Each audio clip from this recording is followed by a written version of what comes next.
Yo, what's up? My name's MTG, and if you like old weird foils and niche cards, cool cards, underrated cards, then guess what? You're at the right channel, and I'm happy you found me. Go ahead and give the video a like today and a subscribe only if you find a cool card that you think is interesting that you've never heard of, or you think you were surprised by the price. This is some cards. I think it's 10 cards today that we're covering that are underrated, underpriced old foils. Let's just go ahead and jump into it, get the content to you guys, the list to you guys. Epic Struggle, a rare from Judgment. It's important that it's a rare from this old set because obviously they were a lot rarer. Who would have thought? Epic Struggle, 2 and 2 green for an enchantment. At the beginning of your upkeep, if you control 20 or more creatures, you win the game. Fun fact, this is actually part of the cycle, including Battle of Wits, and we're going to include, I think, all 5 or at least 4. I think most of those cards, I think all 5 of those cards today, because in my opinion, you know, alternate win cons are really fun. Number 1. Number 2, they're all rares from an old, very like Judgment was a weird set. There's not a whole lot of powerhouse cards in this set, if I recall correctly.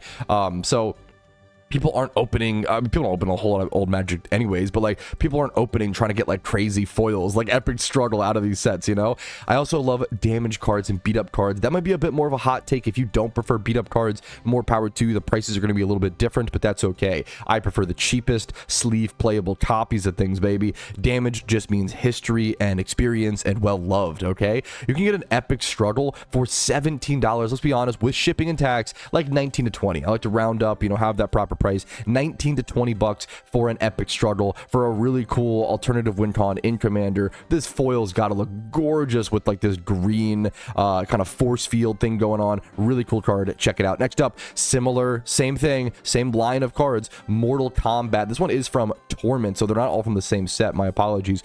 Mortal Kombat from Torment, 2 and 2 black for an enchantment. At the beginning of your upkeep, if you have 20 or more creature cards in your graveyard, you win the game. The only downside of these, honestly, is that it triggers at your upkeep, so you do have to make it to your next upkeep. But being able to buy a alternate win con old border foil for, once again, about 19 to 20 bucks here, I think it is a very, very fair deal. Often these cards have crazy multipliers, right? So when the normal copy is $6.50, $7, and the foil is, you know, it's cardboard, let's be honest, full of cardboard, quote unquote, only 3 times the price, a 3 times multiplier on an old foil like this is very low. Often these multipliers can get 10 times, you know, 10 times, 20 times the price sometimes, maybe 5 times at a minimum. Like, these old foils were just so much rarer. Back to Judgment though. Test of Endurance, 2 and 2 white. At the beginning of your upkeep, if you have 50 or more life, you win the game. Commander players, I'm sure you love this card. This is probably the worst one in my opinion. I think even in Commander, I don't know how good this is.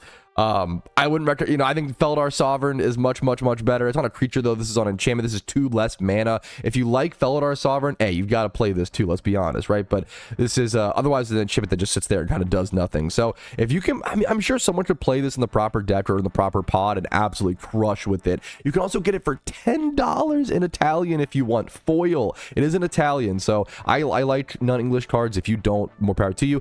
In English, the cheapest copy is $11 for not even damage but heavily played. So really cool card. If you want to have the full set, dude, it's like less than, what's it gonna be, like less than 80 bucks, less than 60, 80 bucks for the full set of old alternate win con. That's pretty crazy, man. Less than 80 bucks for a full set of alternate win con old cards from things like Odyssey. God, I love Odyssey. What a cool set.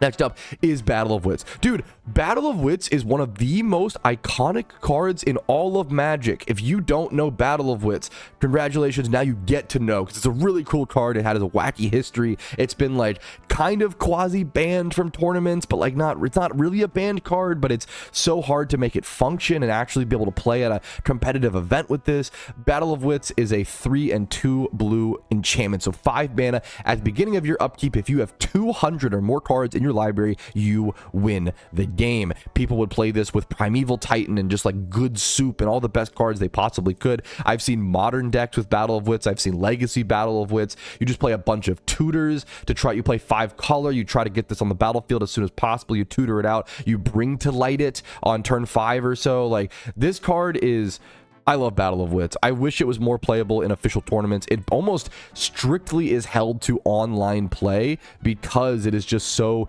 people can't shuffle the cards fast enough. Generally, what you do is you play like a 250 card deck, if I recall correctly, somewhere in that range. So you make sure you'll always be over 200 because otherwise you just lose. And then as your main win con is just Battle of Wits. You do have alternative things though, to be fair, like big creatures like Prime Titan can get you there, or just playing like a land-based strategy. Honestly, that's the cool part. It's such a unique deck and you need so many good cards and a unique mana base to be able to play this. I think it's so fucking cool. But to be able to pick up an iconic, absolutely ridiculously iconic, there are YouTube video essays on Battle of Wits, and if there aren't, I should do one because I love this card so much. There's a deep history with this card. The fact you can pick up a copy for 11, 12, let's say $13 after shipping and stuff. $13 right now is crazy. The next best copy is 15. So like a lot of these deals will not last. A lot of these deals are like properly underpriced deals that I find. Near mint though for 22. Like that's for an iconic old foil from Odyssey. Rare from Odyssey, dude. Next up, similar vein, Chance Encounter, also from Odyssey. 2 and 2 red for an enchantment. Whenever you flip a coin, and whenever you win a coin flip, excuse me, put a luck counter on Chance Encounter. And at the beginning of your upkeep, if it has 10 or more luck counters on it, you win the game. You can proliferate this, right? They are counters. So you can proliferate this. You can double those counters. You can do shenanigans like that. Or you could just go the RNG route and go about this.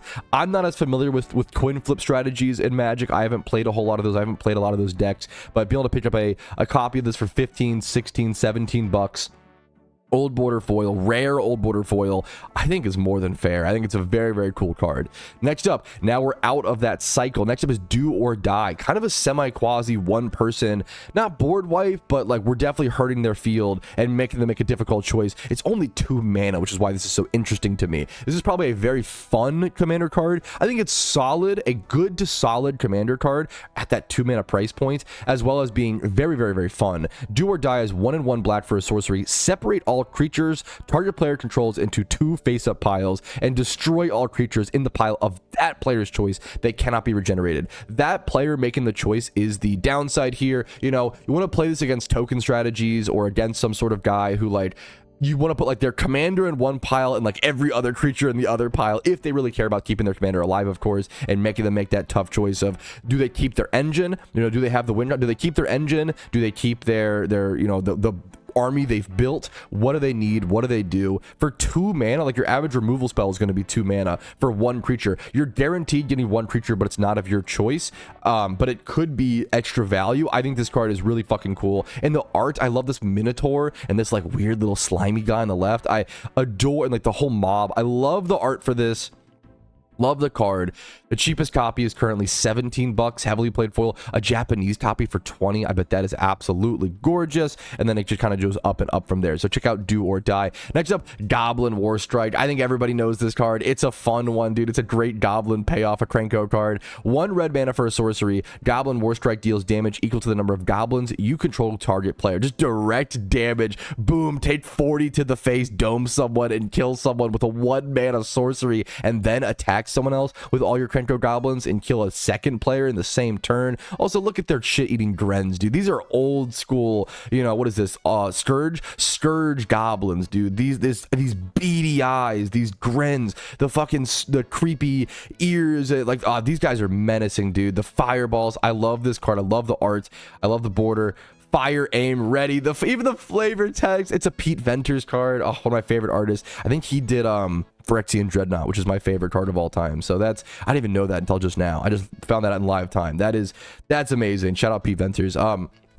$10 for an old foil, man. That is cheaper than 2 packs. That is cheaper than 2 packs of Modern Magic, man. Packs are fucking expensive these days. Pick it up, man. This is so much more worth than 2 packs. This will go up in value over time. This is not financial advice, but like, I mean, these old foils, man, they just keep spiking. Every time I find myself not buying an old foil, I'm like, fuck, I should have bought that. Like, the amount of times I've added an old foil to the cart and been like, nah, I can't afford that today. You know, do I really need it? You know, I'll pick it back up in the future. I did this with Divert. I was looking at foil Divert about a year ago, and it was $13. I looked at it today. It's $115. I think now it's come down, to be fair, like it's 50 to 70, but it spiked up to like $100 with pre-modern, and now it's back down a little bit to like 50 to 70 bucks, but I could have picked up a copy for 13, and I really wanted a copy, but that's how Magic goes, man. A lot of these old foils, like we're in this prime time where a lot of these old foils, it is the time to pick them up now before they spike, okay? Like, not to, it's tough. I don't want to, let me calm down. I get too excited. I don't want to sell urgency. I don't want to sell fear. At the end of the day, it's just Magic cards. If you miss out on a price, it's okay. It's not going to kill you. Don't worry about it. It's not a big deal, okay? But if you can afford it, don't spend your last penny. Don't put your rent in trouble. Don't put your food in trouble. If you can afford it, I think these are one of the best thing. I think Magic, old foils and certain Magic cards right now are probably one of the best hobbies to be spending your money on. I think that's fair to say, in my opinion. I think it's just booming so hard. Anyways, Goblin Charbelcher, 15, 16, 17 bucks. There's two copies available. My dog is having a blast playing in the background. If you can't handle that, then I'm sorry. That's on you. He's having a fun time squeaking his toy. I don't know if you can hear it, but he's having a fun time. Anyways, what's up, Simba? Goblin Charbelcher, $15 for a foil, $17 for a foil. These are the two cheapest copies by far. They're both damaged. Keep that in mind. The next cheapest copy is 26, but it is lightly played, which is very worth it. This is the original printing of Goblin Charbelcher. Once again, these are iconic cards, man. One of the most iconic cards in all of Magic the Gathering. The first card that, like, really, not the first card, but one of the first cards that abused you not playing basic lands and being anti-basic lands, and printed in Mirrodin, a very beloved set that was has very beautiful foils. Goblin Charbelcher is crazy, man. If you don't know, if you happen to not know, Goblin Charbelcher is the card you cast it for 4, you tap it for 3, you reveal cards from the top of your library until you reveal a land card, and then it deals damage equal to the number of non-land cards revealed this way. You play no lands, and you just do a billion damage and kill your opponent. It's a combo deck, and when MDFCs were printed, oh, Goblin Charbelcher really came back on the menu. This deck was out of favor for a while in Legacy. It was still a fun, you know, all-in combo deck, but it was really out of favor. But once MDFCs got printed, you could just play lands in Goblin Charbelcher without actually playing lands. Oh my goodness, insane. And it's an insane card. It's gotten better over the years. I can't believe the original card is still 15 to 25 bucks for an original first printing foil. Okay. Next up, Sensei's Divining Top. One of the best cards in all of Magic the Gathering. One of the most unique cards. Nothing does what Sensei's Top does at the efficiency that it does. There's things like Sylvan Library. There's things like Miri's Guile, right? There are similar cards that, but like, it's not as good as Top. You can't spin Miri's Guile over and over again. You can't draw off Guile. You cannot. Top is insane. Top is unbeaten. The fact that it's an artifact, so it can trigger Fleshraker and Vintage and other, important artifact ETB triggers. It goes infinite in so many decks, so many combos. Sensei's Top is divine, dude. It is one and only. And right now, this is the craziest thing to me. A non-foil Sensei's Top goes for $46. A non-foil Champions of Kamigawa, the original set, the original printing, uncommon. It's not even a rare. Uncommon, by the way. An uncommon from Champions of Kamigawa. $46 for the original, for non-foil. You can pick up a foil for 80 bucks. 85 in English, 75 in French. This is actually, I have to be honest, this is a card I just picked up a really good copy for. I picked up a, I think, heavily played or moderately played French foil for 65 bucks. It was the cheapest one available. I saw the deal, I snagged it, and even though I got that deal, I think there's still good deals up for grabs. The fact this is 85, it's less than a 2 times multiplier. Are you kidding me? How is that? How? Why? Why is Sensei's Top from Kamigawa less than a 2 times multiplier on the foil? I know that it's an uncommon. I know that you see more of those. I get it. But this was not, like, this set is so, from my understanding, I don't know if it was either underprinted or underopened. I don't know which one. But there's not, like, Kamigawa is infamously a low supply set, from my understanding. This is crazy to me. This might be one of the craziest cards on this entire. I think this is the craziest price to me on the entire list. And I know that all these cards aren't old border; they are just old. Like Goblin Charbelcher is not like these. You know, Goblin Charbelcher and these three next cards. Hilariously, all three artifacts that I'm covering are not old border. I guess they're kind of they're pre. I mean, they're not old border, but they're kind of like different border. You know what I mean? Anyways. They're still cool cards, and I'm sure if you like old border cards, I'm sure you'll care about these. Sensei's top original printing, $80, man. I think it's a steal. Next up, Serum Powder. Now, this is a bit of a speculation call. I could do a whole video on Serum Powder. I fell in love with Serum Powder 10 years ago in 2016, and I wanted to play a bunch of combo decks in Modern with Serum Powder, and all my friends were like, no, don't do it. It's not worth it. It's just inconsistent, blah, blah, blah. And I think as time passes, I think Serum Powder is only going to get better and better because it's kind of a Yu-Gi-Oh card, okay? You may not know what Serum Powder does. That one's fair. It's 3 mana for an artifact that you can tap to add 1 mana to your mana pool. You're almost never using it for that. What you're doing is on the bottom, it says, anytime you could mulligan and Serum Powder is in your hand, you may remove your hand from the game and then draw that many cards. So you exile, it's a free mulligan. It exiles Serum Powder and all other cards in your hand, and you do a free mulligan, okay? I think as Magic gets, and you do this addition to taking mulligans, as Magic gets faster and faster and combo gets better and better, as we've seen in high-end formats like Legacy, like Vintage, I think Serum Powder is just going to get better and better. I think this is a card speculatively that I think will only get more and more expensive and more high demand over the years to come. I think as fire design and as power creep happens, I think this card is just going to keep going up and up and up. I don't have any copies of this yet. I would really like to pick one up. It's not actually $12. Don't let this fool you. It's $5 shipping, okay? So to be honest with you, this is closer to $18 to $19, okay? Maybe like 18 to 20 bucks to be totally, you know, fair. 18 to 20 bucks. You can see this shop has 5 of them, a nice little play set plus 1 extra if you want it. 5 of them for $23 lightly played. So that's kind of cool, but that's pretty expensive to be fair. It's $100 for a playset of foil Serum Powder. It's a lot for a playset, but that's the other thing with this card is that when people want to play Serum Powder, they want a playset. They don't want 1. It's not a commander card. They want 4. So that's also going to drive up the demand drastically. And there's also only, dude, I didn't realize this. There's only 14 listings. Can you guys see that? Slightly off the screen. That's insane. Only 14 listings for foil Serum Powders.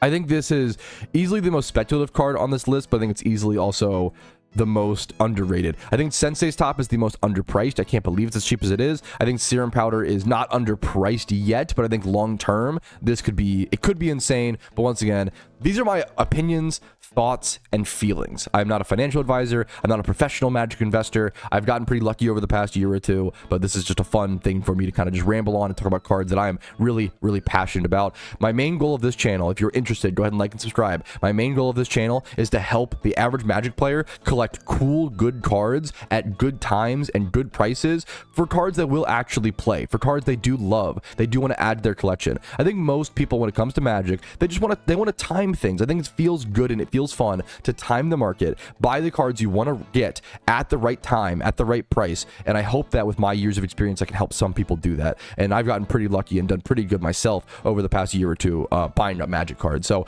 hopefully you guys found this video helpful. Like it if you did. Subscribe if you want to see more videos like this. Every positive comment, every support on this very small and growing channel really does encourage me and gives me physically the time. Every little penny of ad revenue gives me more time that I can put into this channel. So every dollar made on this channel is going to go back into the channel because this is sort of just it's not my full-time thing. This is just a passion project. So every dollar made on this channel will go back into it. Thank you guys for watching. Have a great day. Most importantly, play good Magic cards with good people and buy cool old cards, man. Have a great day, fellas. Peace, Reno.